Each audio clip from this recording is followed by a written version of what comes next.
Mr. Gonzalez. That was a great presentation. Really appreciate it. Next, we are going to go to our best overall winner, and this is for Steps in Situ. This is Mr. Jason Burgess. Jason, take it away. Hello, my name is Jason Burgess. I am a registered nurse out of Voorhees, New Jersey, and I am a NRP instructor for probably the last 3 or 4 years. Just trying to get my slides here, and then I will share my thing. Let's see here, share screen.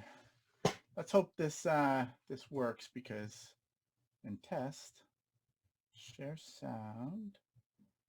And it looks like a few of you are just hopping on. You'll be muted until the Q&A portion, but feel free to type any questions in the chat and I will read them out loud.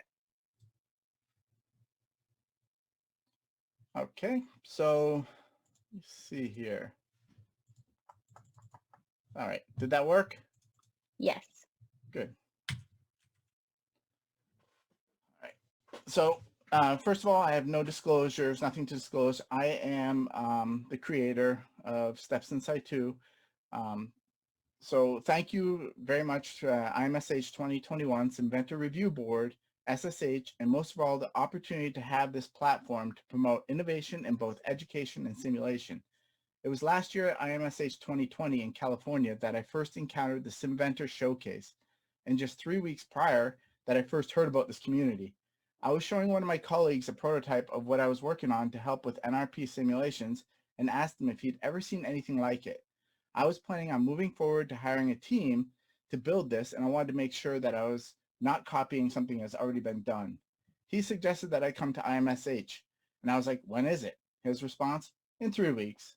So there's no way my wife was going to allow me to pack up and go to a conference on the other side of the country with just 3 weeks notice. I mentioned it to her that night, and her response shocked me. She was like, why not?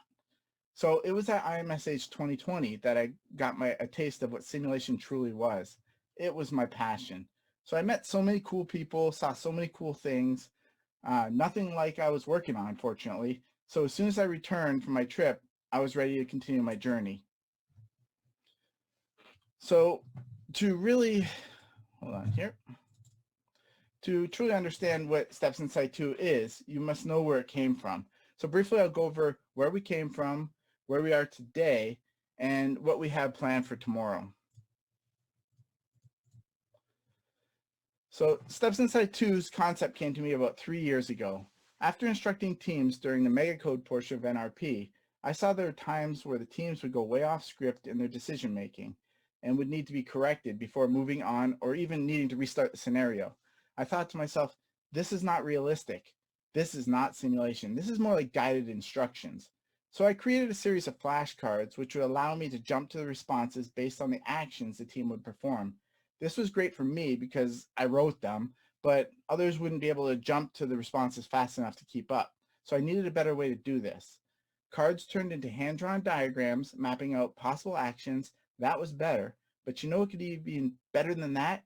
Digitizing those diagrams into an application. Even better, allowing any action to take place during a scenario. Now we're talking. So you get the picture. This application never started out what it is today. It took a couple of years of trial and error to get to the point where I am today. By constantly improving on an idea, always innovating, never truly satisfied, because we can always improve and make things better. So I'm always open to improvements and willing to continue to say to myself, this is cool, but you know what could be cooler? So where are we today? So Steps in Situ has created a tool to assist healthcare educators everywhere in training teams to attend high-risk deliveries. We set up the situation. It's up to you to enter the objectives, team skill level, and what type of oxygen delivery method your organization uses. These choices will set up variables related to your scenario and will offer a truly different experience every time you perform that scenario. Team skill levels affect things like rate of vital sign depreciation and instances of success with skills such as intubation or PPV ventilation. By utilizing the power of computing, our program can make these decisions based on any action team can make and post a response specific to the behaviors of that scenario. So what does this look like? Well, 2 years ago, we had 19 different scripted phrases, 2 to 3 different possible decisions, no objectives, no skill levels. And we believe that everyone should have the opportunity to practice to the best of their abilities and knowledge. It's not about what you should do, it's about what would you do. What you're looking at here is the process involved in mapping out all the possible outcomes for just one scenario. Currently, we have 90 scripted outcomes for each scenario. Take every action, pepper in some selective responses or curveballs, and you have a sandbox that can truly allow a team to simulate to the best of their abilities. It's the few who make the incorrect decisions that impact their lives most. People often don't realize that they're causing errors until they see the outcomes of their actions. We can help stop errors before they reach the patients by bringing up these issues in a safe setting.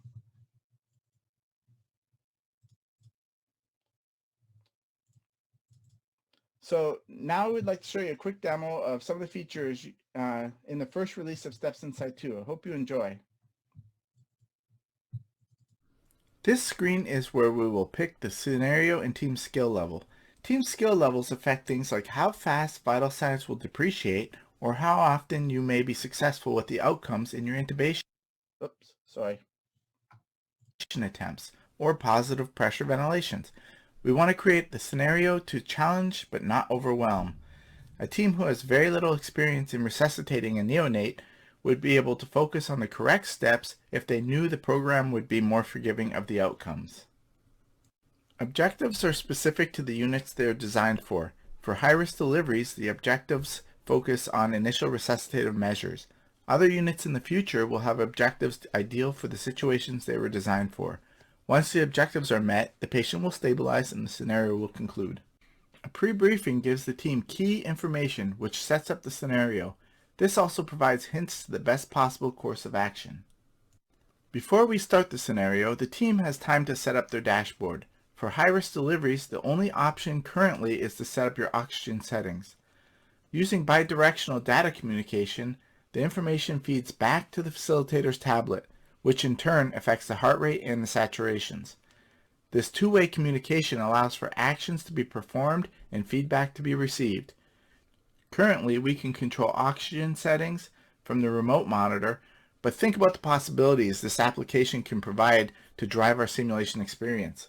In the future, participants can call up lab values or change ventilator settings for NICU emergencies.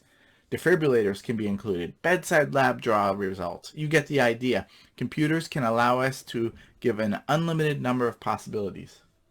For the beginner team skill level, vital sign depreciation is slower, allowing for the team to communicate to work through the problem. But at the advanced team skill level, critical thinking is a must. Once again, think about scenarios that can be built to perform best when time is the most important factor in your simulation. Visual EKG rhythms can be customized in the future to display realistic rhythms to assist teams in identifying the problems they face. As you can see here, the patient is not doing too well and the team decides to intubate the patient. This prompts a checklist which allows the facilitator to follow along and monitor for correct techniques. Notice how the participant monitor continues to track the patient vital signs during the procedure. This skill report can be viewed at the end during the debriefings. After the team concludes the procedure, and the program will decide whether the procedure was successful or not based on the team skill level, our role in simulation is not to focus on these procedures. There are so many great alternatives out there for this. We're focused on challenging your critical thinking in realistic situations. We want to provide the freedom to allow the team to perform to the best of their knowledge and a detailed log to provide the best possible debrief. These debriefings can be shared with your department educator if educational opportunities should present themselves. We tried to include as many little details in this program that will help provide as much realism as a program can provide. Chest compressions will dampen your wave of your EKG and saturations, along with other little features that will help your team experience. As an NRP instructor, I sometimes encounter a team who just did not prepare for NRP, and during the simulation, they go way off course and need to be corrected. Often when I stop the simulation to provide a key lesson, I lose track of my spot and often must restart the whole simulation. With Steps Inside 2, not only can you pause the simulation, but you can go back to the spot in the simulation where the team was still on course and resume right from that spot. Don't worry, the debriefing sheet will remember, and you can discuss this at the conclusion. What this does for our team is allows us to regroup, refocus on the situation. When we resume, however, each action that is performed may not result in the same outcomes. This means if you were successful in intubation the first time, you might not be so fortunate the next time around. With Steps Inside 2's first release, we included the ability to administer epinephrine and saline boluses during the scenarios. Not only does oxygen affect the patient status, but so do these medications. Recommended doses based on weights are displayed for facilitators to verify that the correct dose was ordered, and the duration of time that the saline bolus was infused over is also recorded for debriefing purposes. The unit of high-risk deliveries was a great testing bed for us to experience these medications and procedures and how they can affect patient outcomes. This and the fact that I am most comfortable with this field of medicine. We still have room to grow though. With additional content experts, I think we would be able to provide a service for all fields of healthcare. Debriefings have been credited for being just as important as the scenarios for educational purposes, and I know from personal experience that this is my weakest link in simulation. I'm often forgetting key teaching points, and usually the participants are clawing at the door to get out. But when I built Steps Inside 2, I built it with the ability to track all actions for debriefings because I knew that this is where I needed help. So I guess I was just being selfish here. I attended a few classes on debriefings and I realized that I was not alone. We have included every action in the debriefing so that you're able to pinpoint key learning opportunities like the ones here where we had to backtrack a few steps. They're marked with a strike through. Although the actions were corrected, we want to review this information one more time. If there are any questions regarding certain procedures, you can review these forms too.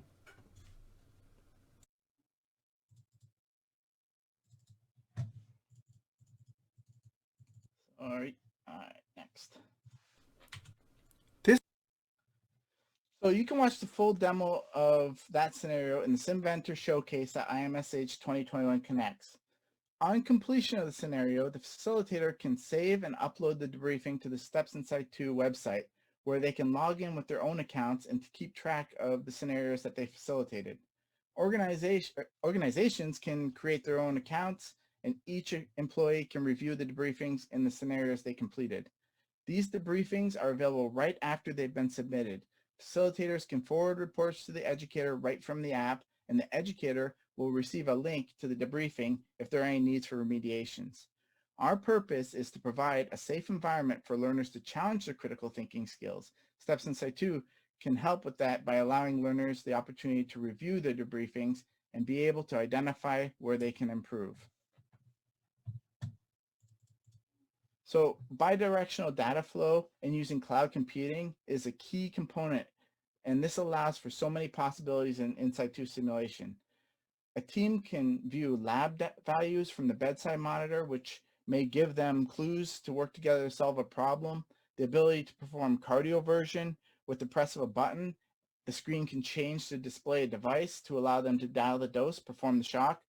This information can be processed to allow for outcomes of the event based on the team's skill level. Ventilator settings can be changed. If you can think it, we can build it. I originally created a tool to assist NRP training, but while building this application, I realized the potential it could have on even more complicated scenarios. We can program the outcomes of just about any medication too, to allow the teams to simulate without boundaries.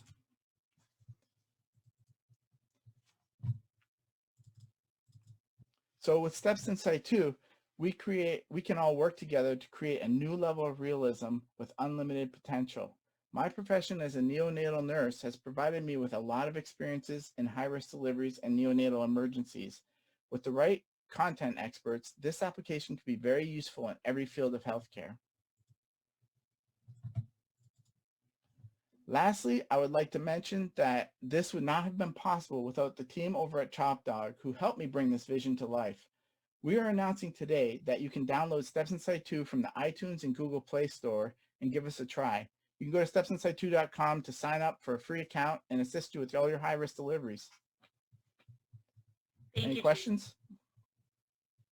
That was fantastic. Thank you so much. And I can tell you that the reaction to your submission was overwhelming from everybody that reviewed it. So thank you very much. I'll kick us off again with a question. Tell me about the data that comes out. So if somebody were to download this on one of the app stores, tell me about the type of data that comes out, and can that be stored in any other like learning architectures and things of that nature? Tell me about that. So the data that is collected from the scenarios that are performed are overall, like what level of scenario the teams are performing at. I can see overall, and it's all stored on our server, Steps Inside 2 server. So to be able to download is not something that we offer at this time. It's basically log in, and your educator can see, educators, controllers, they can see overall how your hospital is doing in skill levels based against all the organizations. So you can see where you kind of rate and how you're performing. You can see individuals can log in. The data that right now we're kind of playing with the idea of being able to display, like if you're doing your, where it asks you was the correct medication dose given. We're kind of talking it over of collecting that data and saying, hey, you guys have a high percentage of medication errors during simulation. And we find that this can be very useful for hospitals to kind of guide their education platform, say, hey, we need to actually reinforce this medication errors and teaching for that. But otherwise, everything's secure. We use, WebSocket, SSL. You can use two different tablets which will communicate through the server together. So there's a whole lot of data that's being securely passed back and forth, but it's mostly focuses on performance and like for self-evaluation. Okay, thank you so much. Do we have any other questions?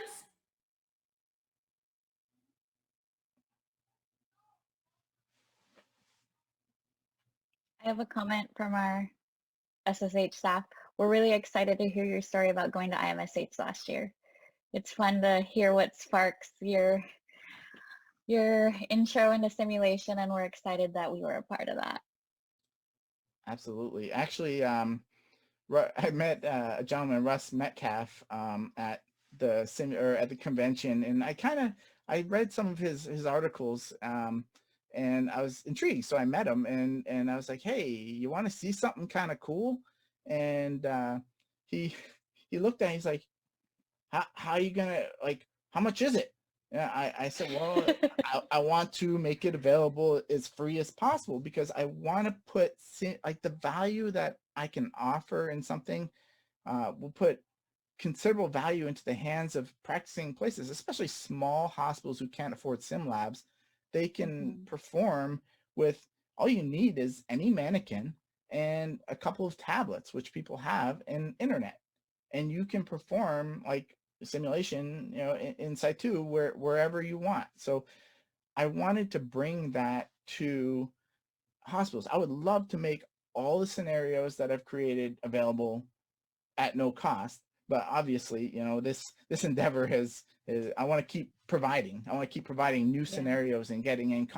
My goal is to get enough content experts to sign on and say, hey, pediatrics, that's my specialty, and we could build some scenarios, because basically what goes into a scenario is you have to take you take a situation and then you take absolutely every single outcome. Say, okay, well, here's a baby who's 39 weeks, maternal bleeding.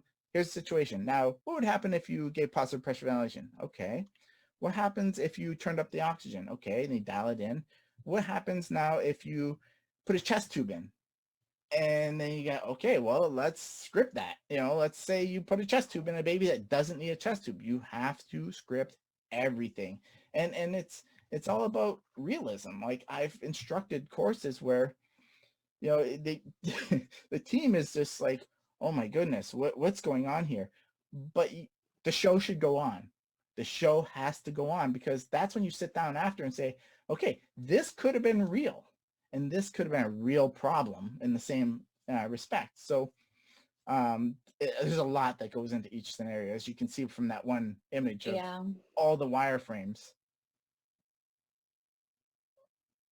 Well, thank you so much. Thank you for listening. And once again, thank you guys for giving me this opportunity, because, you know, this to me is the grand stage, and I respect everything that SSH and IMSH has to provide to people. We're excited to have you. Yes, we're really excited to have you and hope to see your product hands-on in the future, right? Anybody can download it. It's ready now. Awesome. Any other questions for Jason before we move on? Okay. Thank you so much, Jason. Really appreciate it. Okay. All right. Next up, we're going to